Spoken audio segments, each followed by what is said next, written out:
ងគ្មានក្តីសុខធុញមែនទេឈប់កាទុំហើយចាចាញ់ហត់មែនទេកុំបន្តបើអស់ស្រឡាញ់ចង់ប្រាប់វិញថាអូនក៏គ្មានក្តីសុខពេញស្រឡាញ់យើងក៏នៅជាមួយគ្នា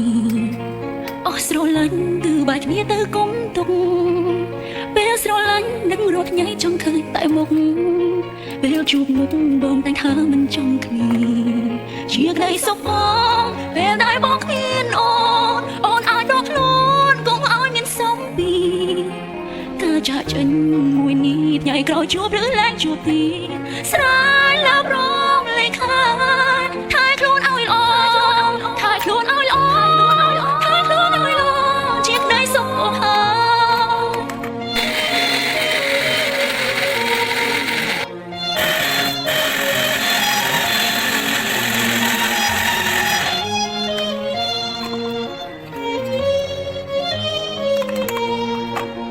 ស្រឡាញ់យើងក៏នៅជាមួយគ្នា